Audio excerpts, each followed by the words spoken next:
morning, traders. Welcome to another episode or morning with Market Mornings. I'm your host, Reed. As always, we got a jam-packed show. And I apologize, man. I'm going to try to be more consistent, you know what I'm saying? But life be lifing, and this ain't my day job. So, appreciate that. But yeah, man, welcome to the show. Welcome, Tony. Welcome everyone to the show for this morning. We got a lot going on. Is it Wednesday? No, today's Thursday. It's Thursday. And this is your Market Mornings update. So we try to always be live with the biggest headlines from the market. We got copper tariffs. You got a Kellogg's mega deal. And Nvidia setting records. So let's get into it. But first, as always, this stream is for entertainment and educational purposes only. This is not to be considered financial advice. Please make sure you consult with an actual financial advisor. I'm not one of those. Before you make any financial decisions. And you'll hear me mention some links or some affiliate links. You can check those out on my bio or down in the description on my link tree. But those are at no extra cost to you. It's only a way to support the stream. Make sure you hit that Patreon, all that good stuff. So let's get right into it. Just giving you a quick snapshot of the market. And we'll go to the screen now. But we're just giving you a quick snapshot of the market. The S&P 500 is up about 0.6%. NASDAQ almost up 1%. The B500 is up 0.6%. The 10 years down a little bit, coming in at 4.34. Crude oil is down. I need crude oil to go down. I'm shorting it right now and getting killed.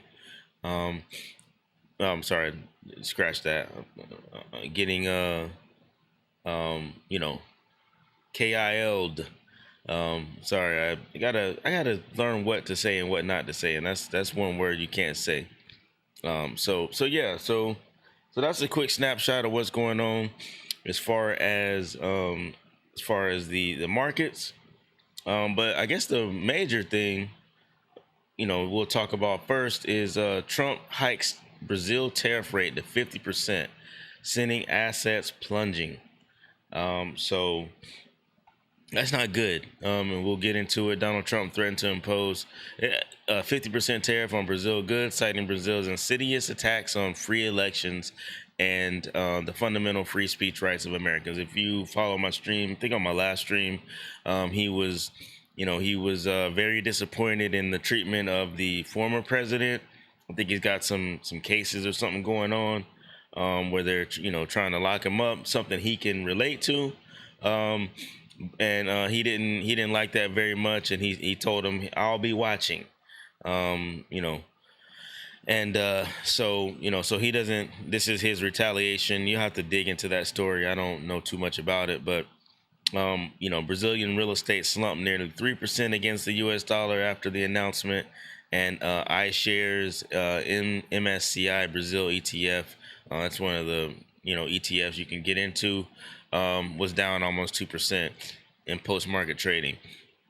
Luis Inácio Lula da Silva said Brazil will not be tortured by anyone, that any unilateral rate hikes will be responded to using Brazil's economic reciprocity law, adding that the sovereignty and interests of Brazilian people guide their relationships with the world, not someone tweeting at them or sending them a letter. So yeah, this is this is going to affect a lot of stuff. One thing I was looking into was how it was going to affect coffee. So I haven't, I had a few coffee stocks that I was looking at, but they don't seem to be too affected by this news. It's in a good way. So yeah, like I said, we'll continue to monitor that, because that is that's something big going on. He's also confirmed a 50% tariff on copper imports to take effect on August 1st. President Donald Trump said the U.S. would be levying a 50% tariff on copper imports starting on August 1st. It will hurt American producers of everything from automobiles to appliances.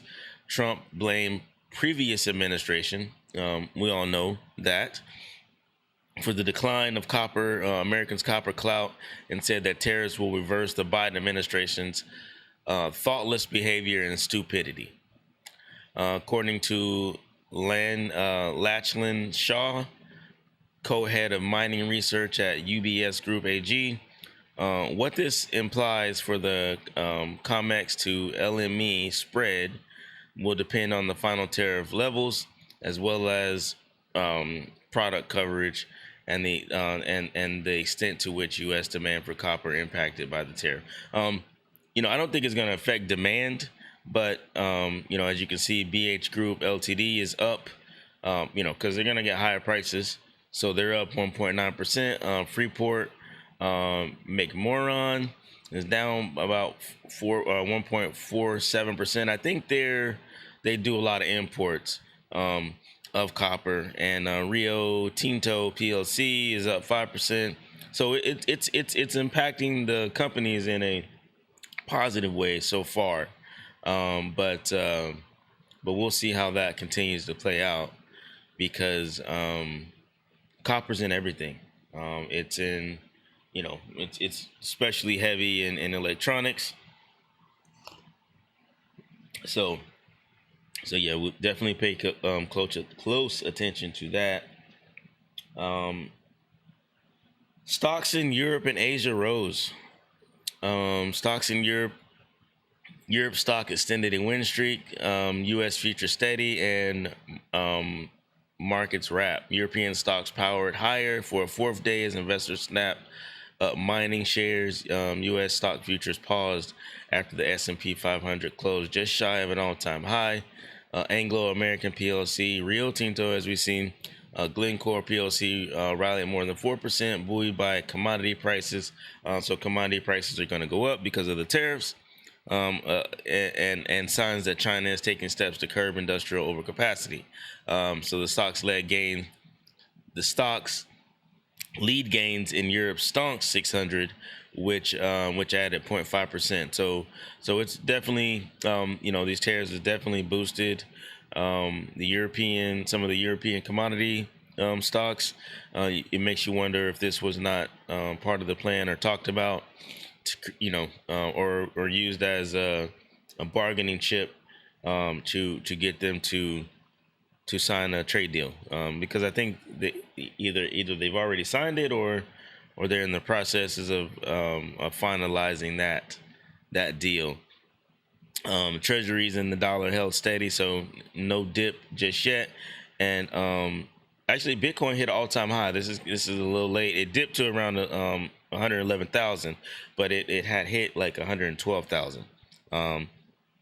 So that's also in the news here. Let me see. You got what do you have here? Let's go into the Kellogg takeover deal.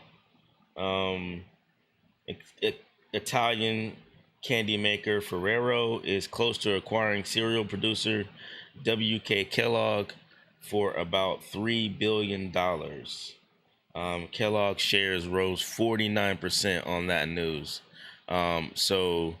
Like I said, Ferrero International SA is close to acquiring them for $3 billion. A takeover would combine the maker of Nutella with the company behind Fruit Loops and Frosted Flakes cereals, and expands Ferrero's presence in North America. The move sounds credible, according to Robert Moskow, an analyst at TD Cowen, giving Ferrero a multi-year strategy to expand its offerings. And as you can see, let me see, what was it? What's their ticker? It's WK Kellogg. WK Kellogg is up. What's going on here?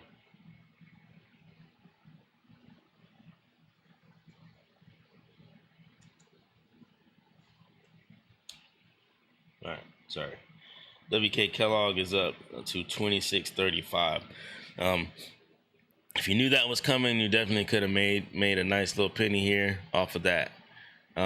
So I think that's probably the biggest news in the biggest mover this morning. Let me see. Yeah, we also have Meta. Meta's breaking the bank. Makes me want to rethink my career path. Meta poached Apple's paying with pay packages over $200 million. Meta Platforms Inc. has made high compensation offers to new members of its superintelligence team, including a more than $200 million package for a former Apple distinguished engineer. The compensation package for hires to Meta Superintelligence Labs are comprised of a base salary, a signing bonus, and Meta shares, with the stock as the weightiest part of the package. So most of these deals are stock options. So according to people with knowledge of the matter, much of the money in the compensation package is tied up in performance targets. So stock options, they have to hit a certain number or you said a certain performance is tied to that, and unlocked during years of loyalty. So it's not something you can just come over here and get 200 million from me for 1 year and then go over there. You know what I'm saying? No, you have to stay a long time. So it's basically they're not giving all of it away, but they're serious. If you've been following my stream, I say that a lot, but they're serious. They're behind in the AI game. Meta and Apple, actually. So Apple can't really afford to lose any of these people.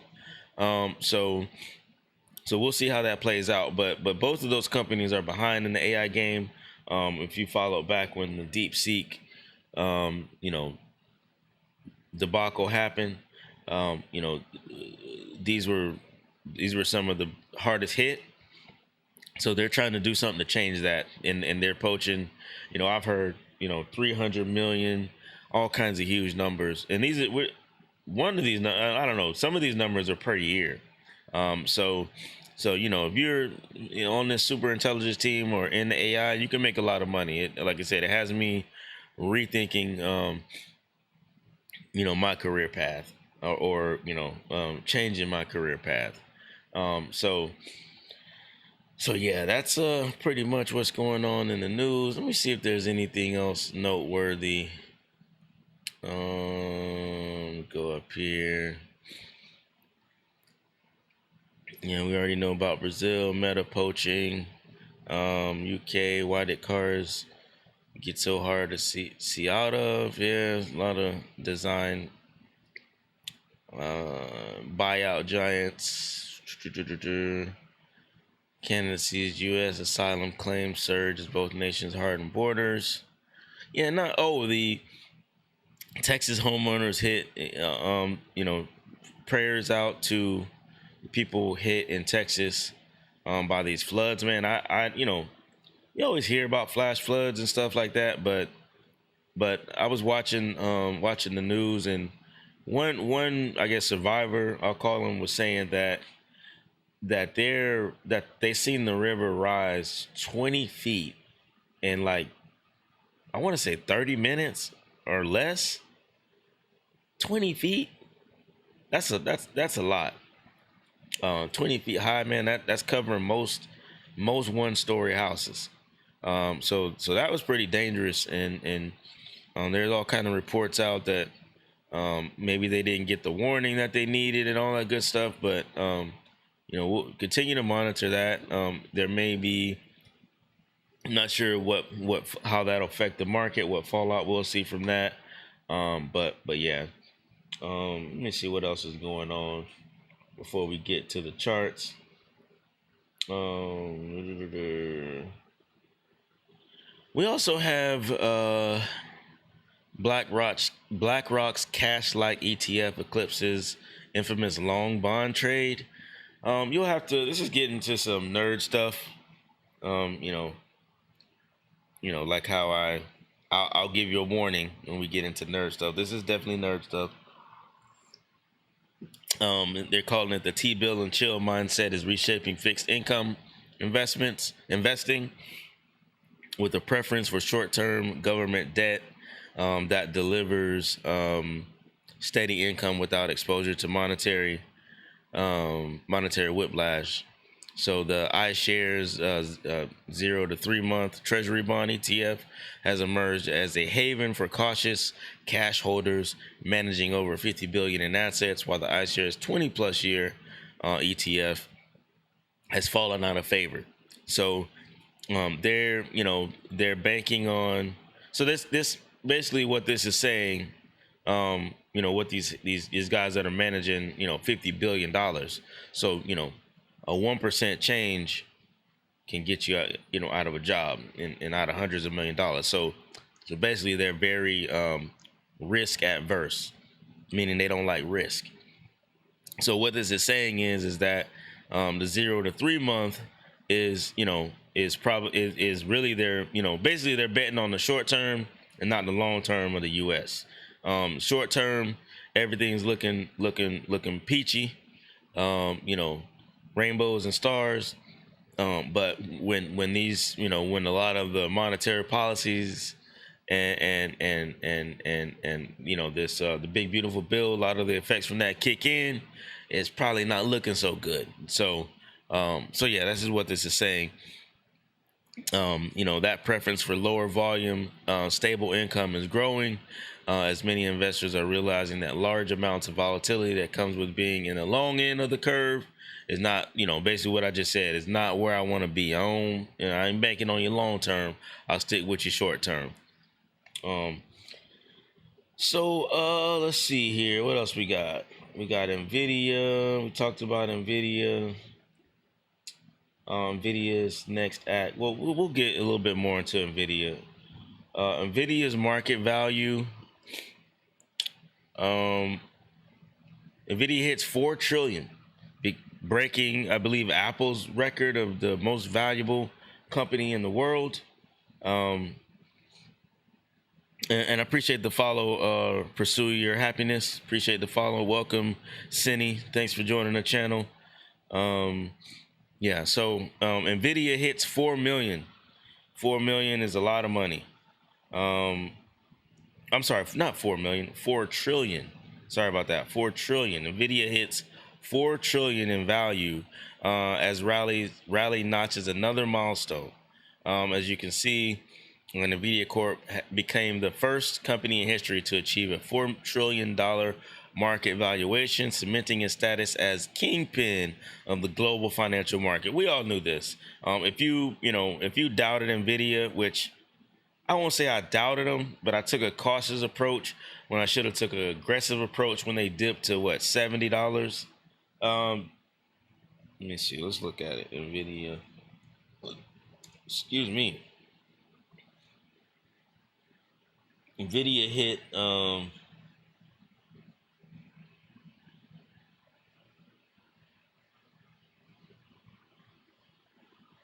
Nvidia went down to like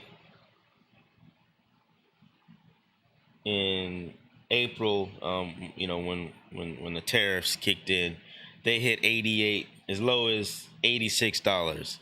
So if you'd have bought in then, you doubled your money, which I did not. I think I sold at that point. So I was one of the not so smart people at that time. But they're the kingpins. So the stock has risen more than 20% in 2025. That's after pulling back like 30%. So that's it. It's been on a huge run. We'll say, let me look at it, give you some numbers. It's up 88%, if not close to 100% in the last 4 months. And it's up more than 1,000% since the beginning of 2023. Like, man, some guys were telling me about Nvidia in 2020, right before the pandemic. And again, I was not the smartest guy in the room at that time. I probably thought I was, but obviously I wasn't. with Nvidia now accounting for 7.5% of the S&P 500. So they're moving the market. If you follow me, you know that that Nvidia is everything revolves around Nvidia. If it ever goes down again, buy it. That's my advice. But I'm not a financial advisor, so make sure you double check that. According to Ken Mahoney, president of Mahoney Asset Management, the next upcoming catalyst that could propel Nvidia shares even higher, if that's even something to think about, to imagine, is the upcoming earnings season. So where the company may beat and raise guidance. So if they beat the guidance that they put out and then they raise guidance for the third and fourth quarter, that's going to be huge. So it's probably a good time to buy now. Maybe you wait for a pullback. I don't know if you can wait, man. I just think it's something that you just should get in. Buy as many shares as you can afford and just let it sit there. Your grandkids will thank you. If I would have invested in it in 2019, I wouldn't probably be sitting here. I'd be, on a beach and somewhere sipping Mai Tais. Yeah. So that's what Nvidia has going on. Oh crap! I didn't mean to do that. What else we got here in the news? Let me see here. Well, let's go to the charts. We already talked about. I already showed you WK Kellogg, how they're up 49%. That was a huge jump. I want to say overnight. They have earnings coming out, so it'll probably be a pullback of some sort this morning. But that's something I'm sure most people missed, unless you were in the know. Circle Internet Group. Circle's up 4.4% pre-market. Let me get down to the hour chart. And zoom in a little bit. Sorry about that for all my TikTokers.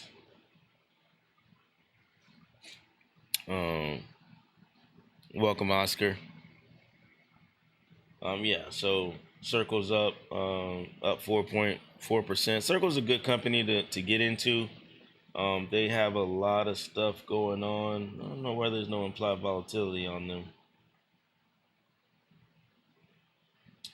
But yeah, so they're a good company to get into. Their technology services, the package software. If I'm not mistaken, they have some involvement in crypto, which there's a lot of companies making moves in that space. So you probably want to take advantage or get into that now while they're getting this good. Let me move this out of the way. What else do we have? We got Oracle. Oracle is like a quiet giant.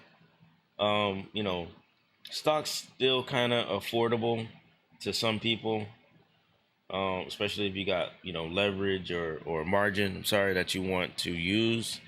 That would be a good stock to wait. I won't say waste it on, but to risk it on. Oracle's up about 1.5%.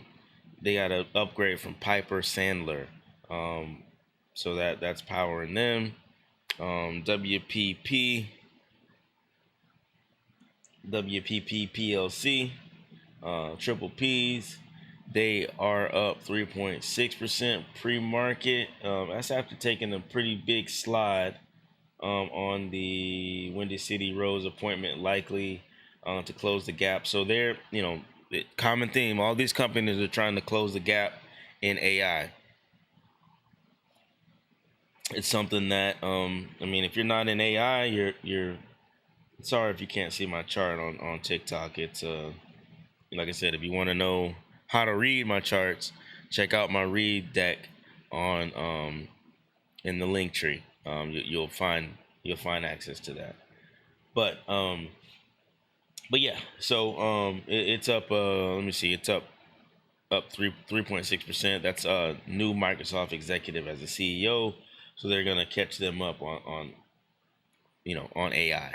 So that's one to watch as well. Nurix, can't spell today. Nurix Therapeutics is up 31%. Quarter two earnings, they smashed them, 26% above the target and 26 million above the revenue target as well. So that was a big surprise. So they're up big this. Well, I won't say big this morning, but a couple bucks. So that was something I actually knew about this play, but I didn't have time to research, what they were going to look like. So they may continue to rise off of that number, but as you should know, don't buy stuff at the highs. Wait for this to pull back a little bit. Do your research, see if it's something that is going to last long term. A lot of these therapeutic companies shoot up and then shoot down. So be careful on that. But they're definitely up pre-market. I'm sure everybody knows this. Used to be one of the wonkiest, things to use when these streaming things first came out. I hated Roku. It was just generic to me. Now I like, that's when you had the big old Spectrum or whatever you use, but the big control with like 1,000 buttons on it. I was like, yeah, it's gotta have more buttons, but no, I don't need all them buttons. I just need up, down, left, right, and select. And to all my Contra fans out there. But anyways, they're up 2.3%. They got an upgrade from KeyBank. Roku has received an upgrade to an overweight rating from Sector Weight by KeyBank, which also set a price target of 115. So as you can see, they're at 88, actually 91.45 pre-market. So if you're playing options, that's a nice move. If you did like a 92 target or a 90 target or something like that, you made a lot of money. And it's still got more room to run because the RSI is not up. RSI is sitting at 55, and momentum is building. So that's something to look at. And then I'm always leery of airline stocks, but I'm sorry, not Delta Electronics, Delta Airlines. Delta Airlines is they're reporting today. Oh, what the hell?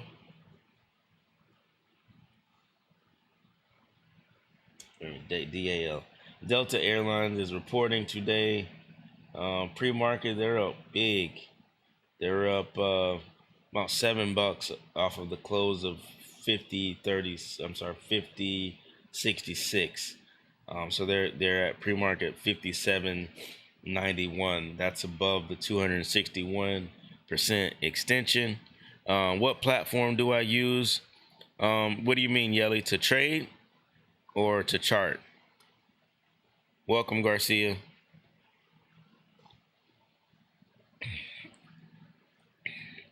Well, to trade, I use Interactive Brokers and I use Robinhood. I think those are the most, if I need to do something quick, probably Robinhood. If I need to do a more sophisticated trade, I'm probably doing it on Interactive Brokers. So appreciate the question. If you have any questions, make sure you put them down in the comments. Also, if that's whatever platform you're on. I'm multi-streaming right now on several platforms. I won't mention them because TikTok is where it's at. No problem, Yelly. And if you make sure you share the live, so we get some more people in there, and hit that like button, double tap. But yeah, so Delta Airlines is up off of that news, and they're also reporting today. They've already reported. They're up 1 point. They beat earnings by 3 cents. and they top revenue by 46 million. 1 second.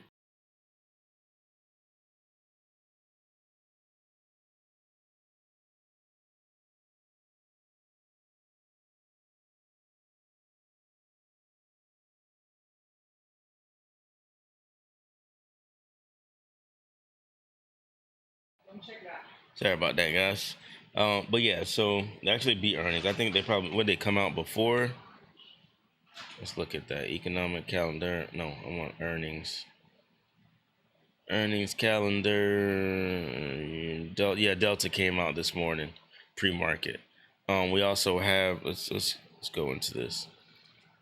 We also have I don't know all these tickers, but all of these guys are reporting today. So check them out. Look at today's a big earnings day. Pre-market. Let's see, we got CAG. Yeah, I don't want to go too far in the weeds, but all these guys are reporting, and all these guys are aftermarket. Do your own research. Some of these maybe just be some PLGs reporting. Platinum Group, we got Nurex. Nurex is reporting. As you can see, they were up 31%. And let's see what else we have. WD-40. It's a staple. They're reporting. I'm sure I'm sure their earnings are up. A lot of people are doing a lot of fix-it stuff because car prices are way too high. Levi is reporting after the market. We got Cal Vista Pharmaceuticals, a lot of pharmaceutical companies. Simply Good Foods reporting. Barna Technologies, yada yada yada. So all those guys are reporting today. So yeah, if you want to go, let's go real quick into my $10,000 challenge. All right, babe. See you later. Have a great day. We took a slide a little bit, and this is a long run. I'm not trying to make 10,000 in 2 days. We took a slide a little bit down. Had some, SoFi, because of the tariff news. Down a little bit on that, about $40. Got some new calls going on with BTBT and Mara, and that's basically based on the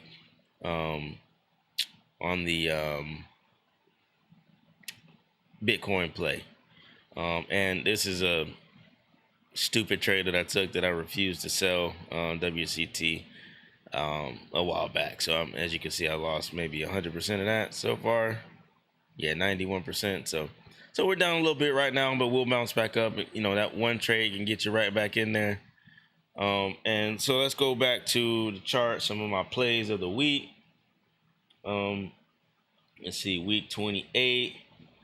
Wolf was something that I was playing, but like I said the other day, went at this top. Probably a great time to sell. Huge time to sell if you sold. So you kept the little pump that you had. Big Bear AI. Big Bear AI is down a little bit after the pump.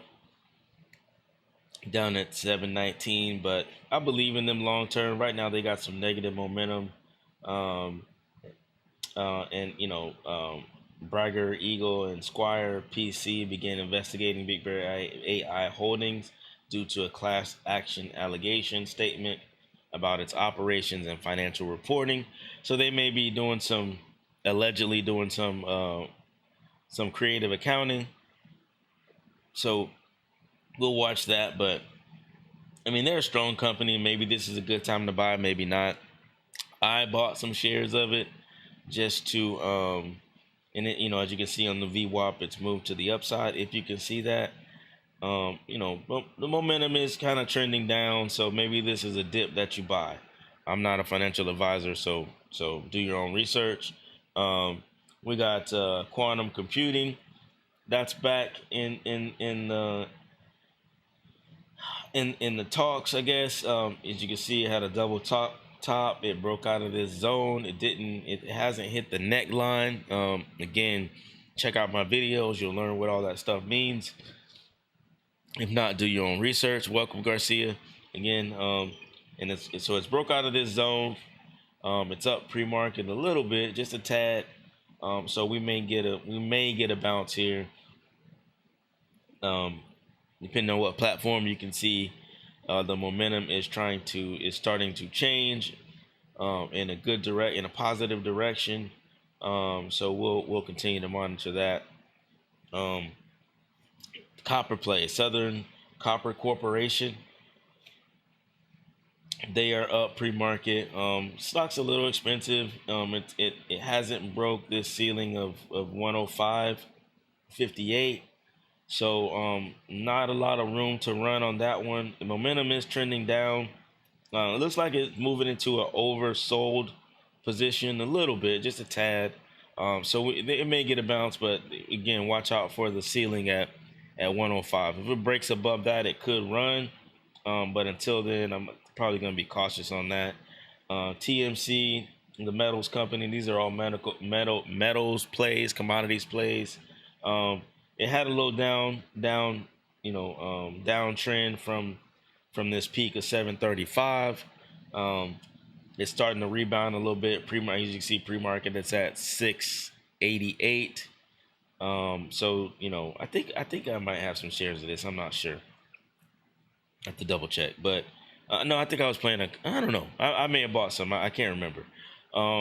So be careful on that. Tech resources.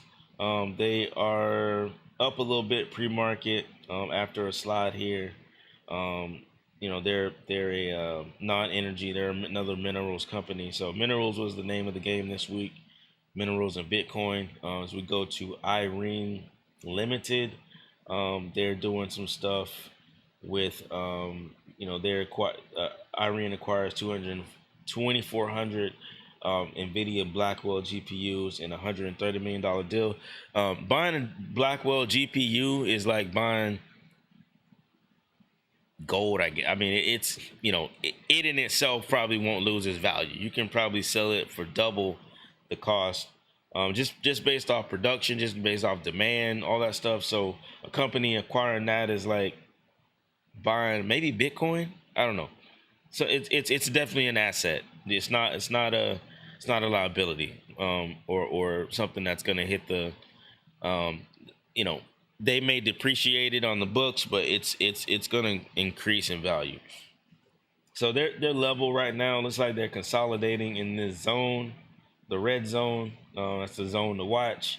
Can either go up or down from that. If it falls, it may take a big slide here. So we'll continue to watch that, but that's one that I'm following. Freeport Macron. These are I forgot what this is for. This is another energy commodities play. They're up pre-market. They broke this ceiling of 46.69. So that's good. Maybe they get some running legs here up to $50. HBM, HUD Bay Minerals. Like I said, minerals is the name of the game this week. Double top is breaking out of the zone, but it's definitely trading on the downside of the VWAP. So watch out for this breaking neck line of 1050 ish. Hopefully it stays above that, then it could bounce off and go. IonQ Inc., another Bitcoin play. Momentum's changing a little bit. It's RSI is still high. It's up pre-market. Trading on the upside, move to the upside of the VWAP. So hopefully, like I said, we get some running legs on here, at least at 48. If it breaks above 48, it could go to 53, 15-ish in this red zone. That's the good red zone. Ava Technologies, level right now, consolidating over the last couple days, took a slide, definitely consolidating. We wanted to get to this red zone, at least break out, at least start trading to the upside. Vor's another lotto play. They're up to 260 pre-market, still trading on the downside right now. So we need a move on this one. I think I have, I have um, a call on this. Um, New Mount Corporations, um, up pre-market. It's another minerals company, um, commodities company, trading pre-market 59, coming off some down momentum, which the stock rose on that. So that's, usually a good sign. RSI is in a good buy zone at 43-ish. Implied volatility is high. It's at 50. Well, I won't say high, but it's at 52. So we could see a jump at least up to previous top of 60.18 ish. So that's probably one that I'm gonna look at pre-market, see what it does, or when the market opens, and see what it does. Agrico, another mineral company, they're up pre-market as well, coming off another stock that rose off of negative momentum. So we'll continue to watch that. Barrick Mining, and there's an ETF that has these. I can't remember the ETF, but that has these stocks in it. So again, another stock that rose off a negative momentum. And let me see, we got First Majestic Silver company. Silver is supposed to hit the roof here. It's another major component in chips and most technologies. They're up as well pre-market, rose off a negative momentum, way above the 200 EMA. Applied volatility is around 27.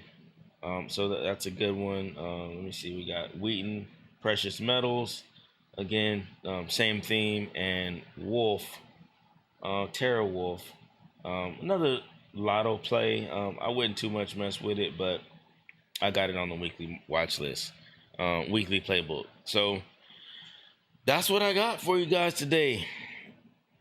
Let's see. Just to wrap it up, giving you a word from Wall Street. After such a strong rally over such a short period of time, investors should be careful. A sell the news reaction could be coming. So, like I said, don't buy the stuff at the highs. Don't buy into the FOMO. That's an easy way to FAFO. If you know what that means. And that previous quote was from Matt Malley at Miller Tabak. So yeah, man, we're just to wrap it up. The markets are humming, AI stocks are soaring, and tariffs are heating up. It's coming in a tariff season again. You got a lot of tariffs supposed to take effect at the end of the month and beginning of August 1st. So make sure you stay sharp. Make sure you stay tuned in to the news. Don't have your blinders on, looking at one shiny object with one big green candle, because that could be followed by an even longer red candle. So if you're stacking up copper plays, make sure you watch Freeport Macaroni or whatever. Make sure you watch them. They're probably the one to watch in that space, and Southern Copper. So let's see here. Yeah, man, that's pretty much all I have this morning. Make sure you like, share, and subscribe. Hit that notification bell. So when I go live. Like I said, I'll continue to say this until I am it. But I'm strive to be more consistent with my streams. Make sure you check out my affiliate links. That's a great way to support the channel. And like I said, I appreciate all you guys for taking the time to watch. So yeah, man, that's all I have out there. Make sure you stay sharp, and make sure you stay sharp on your news, but keep your mind sharper. I'm Jay Reed. Catch you on the next one. Peace.